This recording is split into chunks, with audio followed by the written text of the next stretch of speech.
So let's write a new program. It's a diversion. Let's eliminate it. Okay. So this problem is, so I will get to the column 7 and I'm rightly there. So program shop dot, right? So for one customer, we are going to calculate the bill. Just to give it a structure, I will write program shop, right? Okay.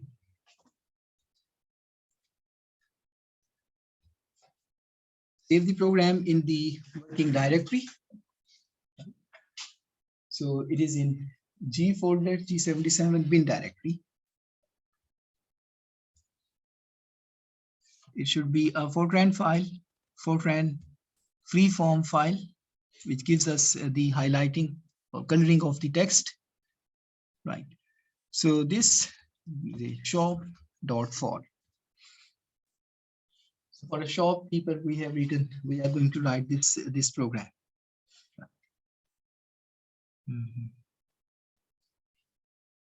Can I make it bigger? Yes, this is bigger.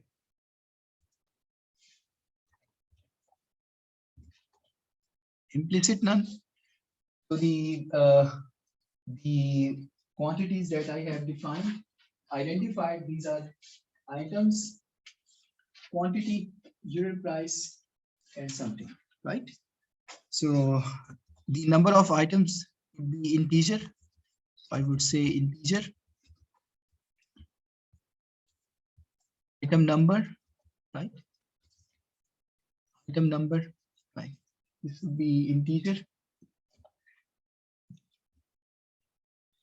Quantities will also be the integer. So QTY is for quantity, right? Then price.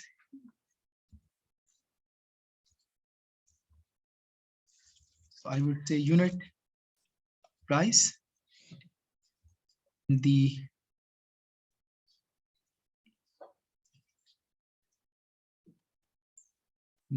total price, and finally the bill, right? So this will be the total price and the bill.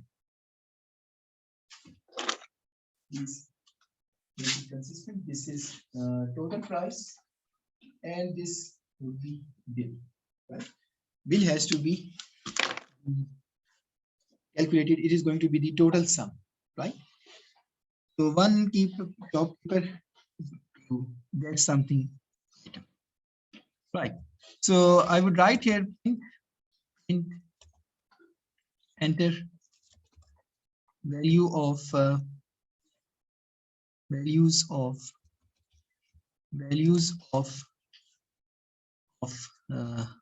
quantity and unit price, right? This is a text message.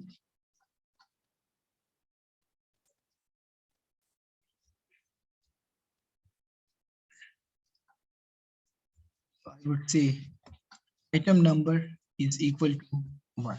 So for the first item, enter the value of quantity and unit price. So let's read it. I would say read asterisk. So first quantity and unit price. Fortran, if you are reading two variables, so their values must be separated by a space or a comma, right? That is the default option. Very simple. If there are more spaces, even more lines, even then there is not going to be any problem. If you have asked the program to read two values, it will wait for infinite time unless the two values are provided, right? So very nice. So what we have to now calculate the total price. Total price will be equal to quantity times the unit price, right? Then the bill. So bill will be equal to total price, right? For one quantity, for one item, this is going to be the total thing, right? But if there are many items, so how to do that? So let me write here from the user.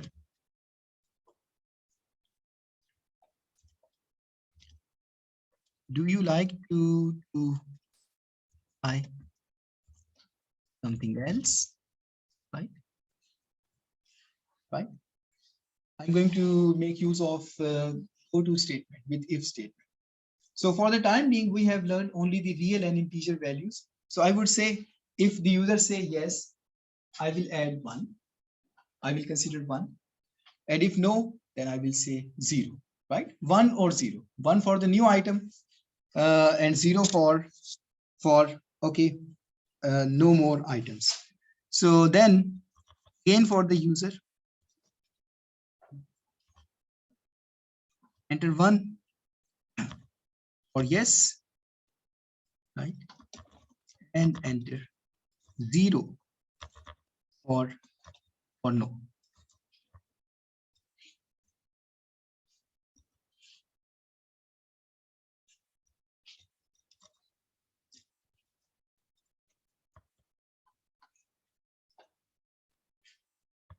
Do you like to buy something? I have to read the response, right? So let me define a variable, integer variable. So see here, I have at first I have defined the variables that I required really in the program, right? Essential variables. Now the dummy variables I'm defining here, which are requirement of the program. So I'm going to define the variable response, right? This is for response. So it's an integer. So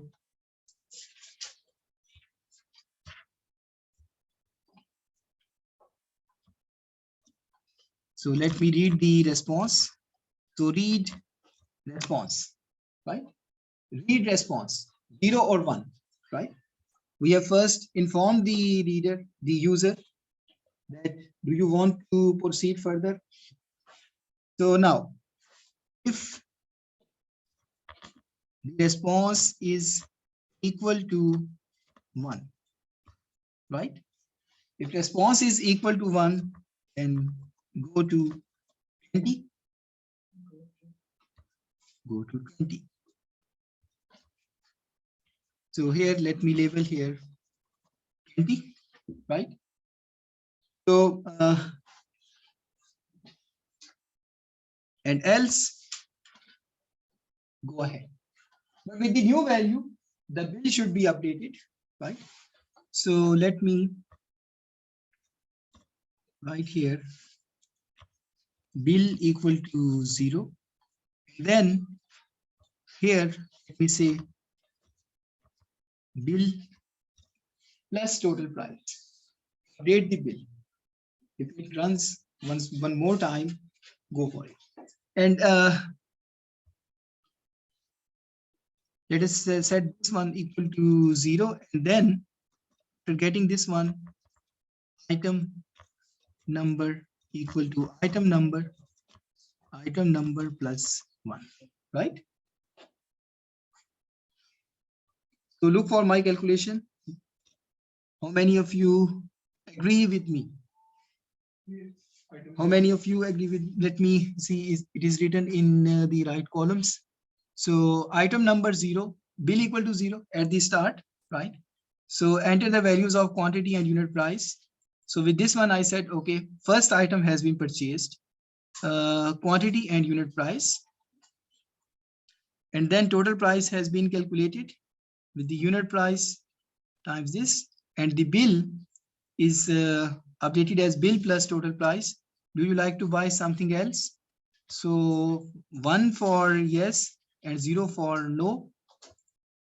And then final result. So print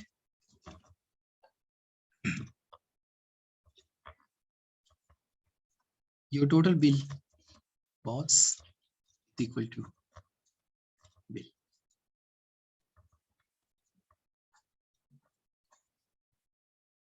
Right?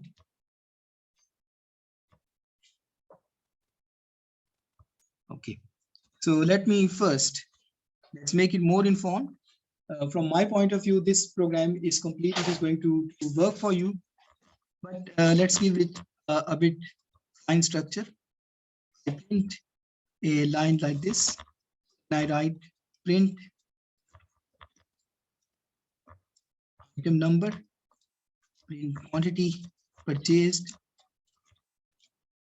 print unit price, right? Okay.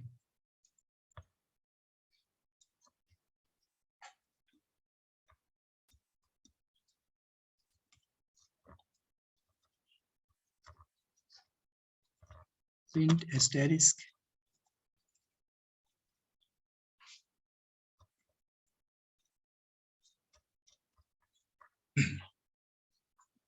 So I have just added to print statement just to get the information. And now it's time to run the program. G77 shop.for -o shop.exe. Program has been compiled. So shop.exe. Enter values of quantity and unit price separated by comma, right? So say first quantity, so its cost was 10 and 26 items were purchased. So 1, 10, 26, right? Do you like to buy something else? Enter 1 for yes and 0 for no, right? A use of if statement. So let me add 1 here. Enter the value of quantity and price. So next 100 and say 3. So sorry.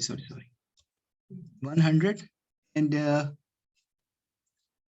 so 100 was the quantity and unit price, say 5. Maybe some candies were purchased. So no.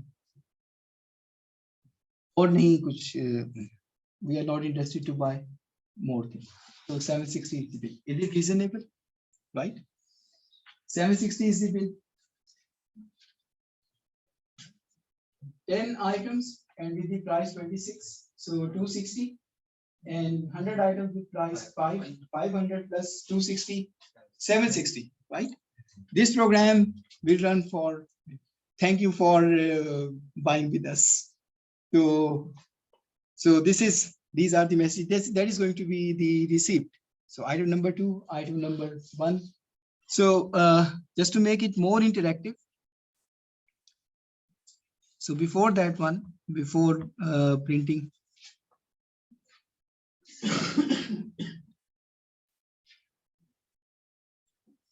well, you can give the titles as well, not to forget anything. So I say item number,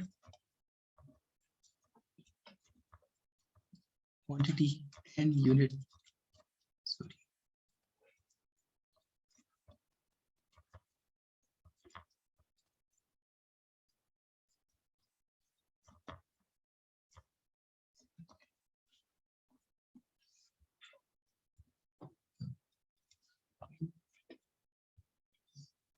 So now it will be more interactive. Recompile the program, run it, enter the values of quantity and price. So 3 items with price 100. So, right. And one more thing, 5 items with price 250 per unit price. And then the bill. Right? That is going to be the bill.